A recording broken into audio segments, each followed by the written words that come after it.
Muito bem, voltamos a falar direto da página do Jornal Visão Espírita, no YouTube e no Facebook, para mais uma gota de Espiritismo, mais uma gota de O Livro dos Espíritos, livro 4, capítulo 1, Penas e Gozos Terrenos.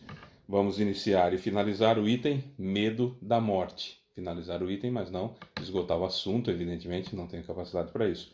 Questões 941 e 942. Se você puder compartilhar esse vídeo, curtir e comentar, você ajuda a divulgar a doutrina espírita. Vamos lá? 941. Medo da morte. O temor em relação à morte é para muitos uma causa de perplexidade. De onde vem essa apreensão, uma vez que eles têm o futuro pela frente? Resposta: é errado que tenham essa apreensão, mas o que queres?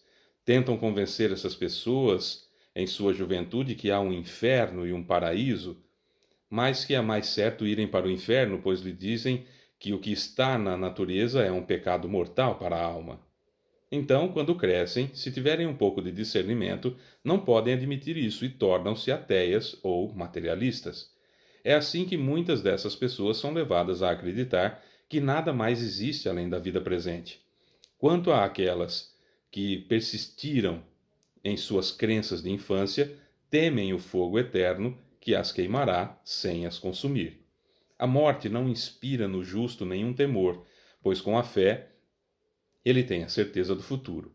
A esperança o faz esperar por uma vida melhor e a caridade, a cuja lei obedece, dá a ele a garantia de que não encontrará no mundo para onde terá de ir nenhum ser cujo olhar deva temer. Tem uma explicação de Kardec antes da gente fazer um comentário. O homem carnal, mais preso à vida corporal que à vida espiritual, tem na terra sofrimentos e prazeres materiais. Sua felicidade consiste na satisfação fingida de todos os seus desejos, ou fugidia de todos os seus desejos. Sua alma, constantemente preocupada e afetada pelas vicissitudes da vida, permanece numa ansiedade e tortura perpétuas. A morte o assusta, porque tem dúvidas quanto ao seu futuro e porque teme deixar na terra todas as suas afeições e esperanças. O homem moral, esse aí foi o homem carnal, material. O homem moral, que se elevou acima das necessidades factícias criadas pelas paixões, tem na terra prazeres desconhecidos ao homem material. A moderação dos desejos dá ao seu espírito calma e serenidade. Feliz com o bem que faz, não há para ele decepções, e as contrariedades deslizam por sua alma sem lhe deixar marcas dolorosas. Claro que o medo da morte é algo natural pelo instinto de conservação. Kardec faz uma citação, a questão 730, que é da lei de destruição, e a questão 730 diz: uma vez que a morte deve conduzir-nos a uma vida melhor e que nos livra dos males dessa vida, sendo por isso mesmo mais desejável porque temível, porque o homem lhe tem um terror instintivo que o faz encará-la com apreensão. Por que o homem tem tanto medo da morte? Já dissemos que o homem deve procurar prolongar sua vida para cumprir sua tarefa. Foi isso que Deus lhe deu um instinto de conservação que o sustenta nas provações.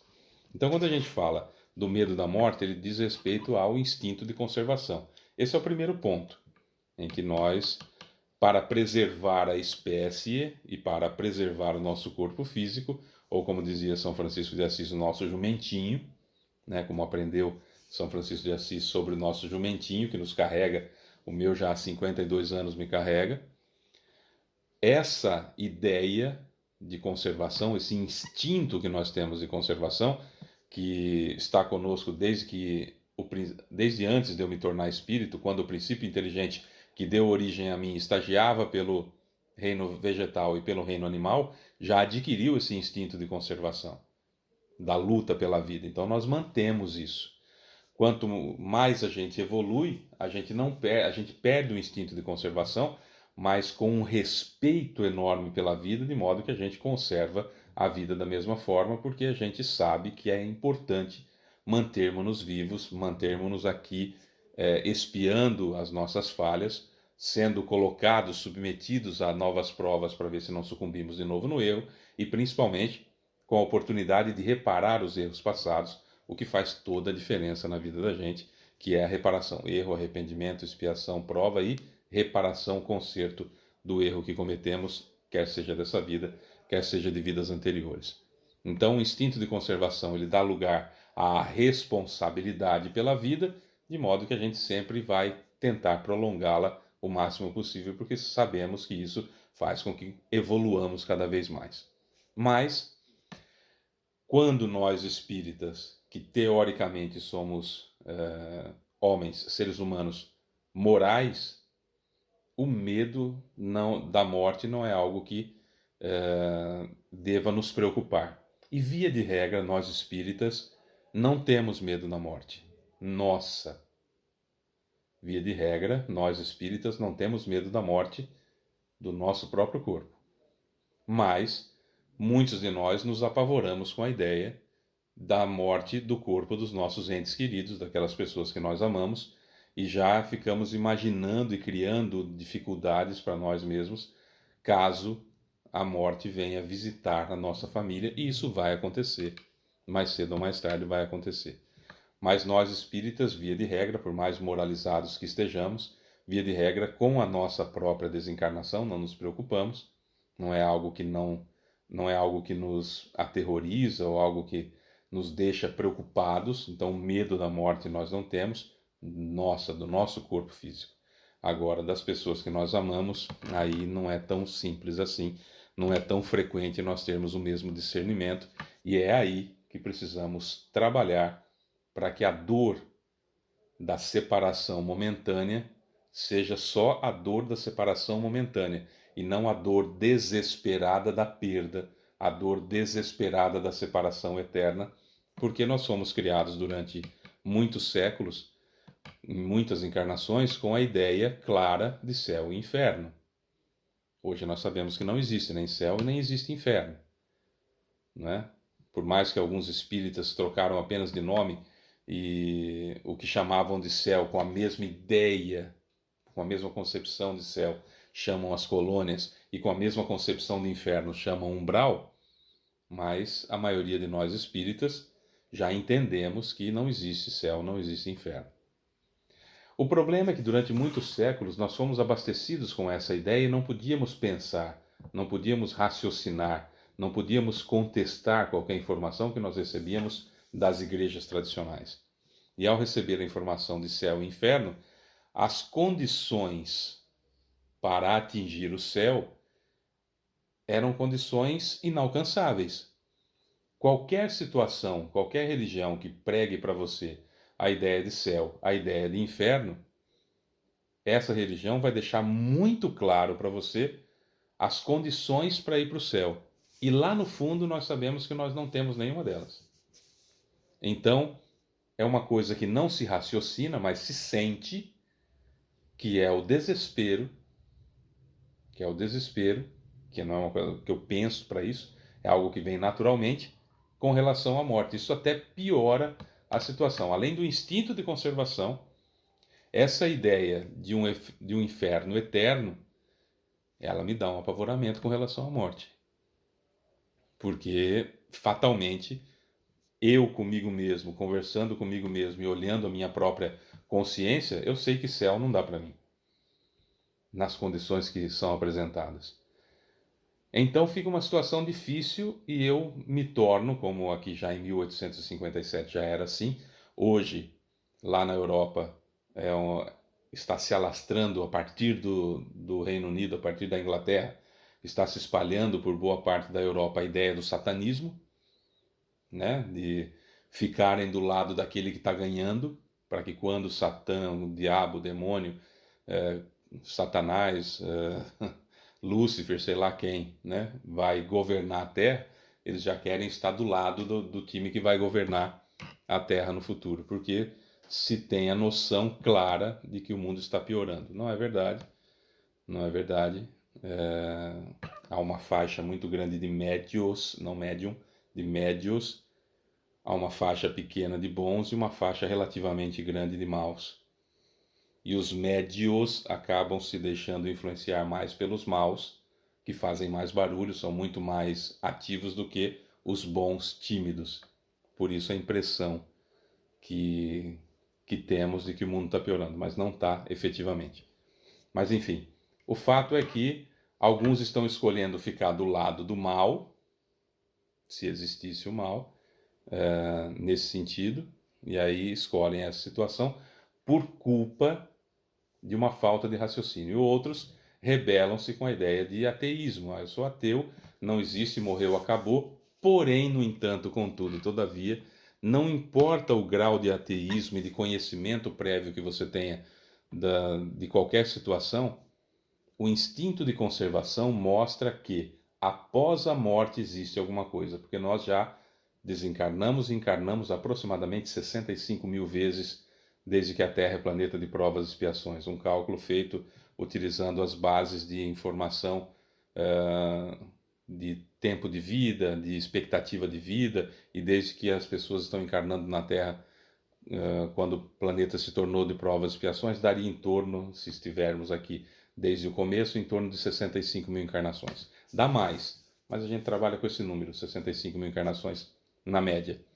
Então, nós sabemos, eu espírito sei, você espírito sabe, qualquer um de nós sabemos que estamos numa encarnação e que vai continuar, quando meu corpo acabar, vai continuar a experiência para mim, porque a vida é uma só, né? A vida é espiritual. Então, nós temos isso aqui dentro.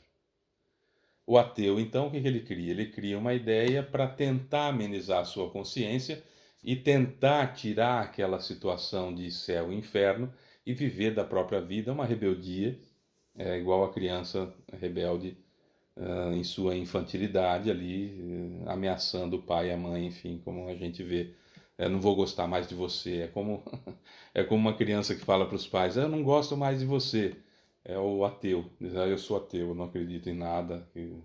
Lá no fundo acredita, como a criança vai precisar dos pais, o ateu vai precisar da divindade, isso vai acontecer.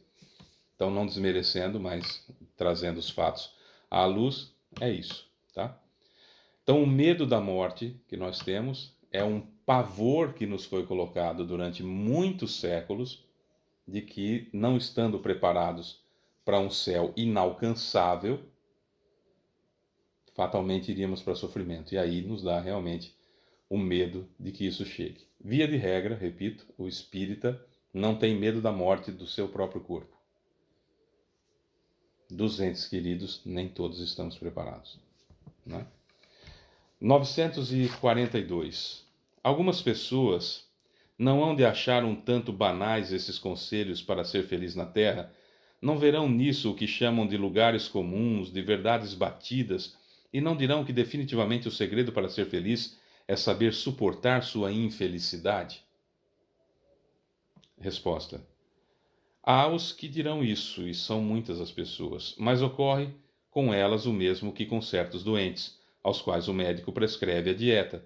Gostariam de ser curadas sem remédios, continuando a entregar-se a indigestões. Há pessoas que vão dizer assim, tá, beleza, então eu estou numa experiência espiritual, vivendo dessa vez encarnado, mas em breve estarei desencarnado, tem várias outras encarnações para eu passar, tudo mais, mas eu não quero acreditar em nada disso. Ninguém pode me obrigar a acreditar. Tá, você não é obrigado a acreditar, porque não muda. Você pode não acreditar que a Terra tem uma força gravitacional que puxa tudo para baixo. Não tem problema nenhum. Sobe numa torre bem alta e pula. E grita bem forte e bem alto para você mesmo. Não existe a lei da gravidade.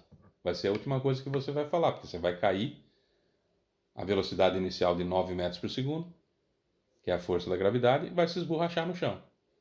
Porque tudo está sendo atraído para o centro da Terra, que é um planeta, que é uma esfera, acreditando ou não, querendo falar que é plano ou não, é uma esfera, não muda, porque certas coisas não mudam, independentemente de você ou eu acreditarmos. A força da gravidade existe você acreditando ou não. A reencarnação existe você acreditando ou não. A vida após a morte do corpo existe você acreditando ou não. Um ser que criou tudo isso, que a gente chama de Deus, Alá, sei lá, não sei que lá, o nome que se queira dar, existe. É a inteligência suprema do universo, a causa primária de todas as coisas, acreditando ou não. E não faz para ele a mínima diferença se a gente acredita ou não. Não faz a mínima diferença se você acredita ou não que existe a reencarnação. Você vai desencarnar e vai encarnar outra vez. Não faz a mínima diferença se você acredita que existe vida após a morte ou não. Você vai desencarnar e vai continuar vivo. Seu corpo vai morrer e você vai continuar vivo. Aliás, você faz isso toda noite. Quando você dorme, quando eu durmo, quando nós dormimos, a gente sai do corpo exatamente como se tivesse morrido. Fábio, eu não acredito nisso. Não muda absolutamente nada você acreditar ou não.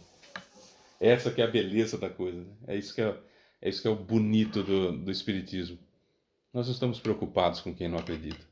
Nós estamos preocupados com quem sabe dessas informações e está ávido cada vez mais por informações mais completas, mais complexas e que me tragam mais respostas que façam com que eu modifique o meu jeito de agir, que eu modifique o meu jeito de ser e cresça espiritualmente cada vez mais, me preocupando cada vez menos com a opinião das outras pessoas e me preocupando mais com a felicidade dos outros, para que, ao fazer o outro feliz, possa eu também atingir a felicidade relativa a esse mundo, mas que pode ser, se não contínua, constante na minha vida e mais vezes do que a infelicidade.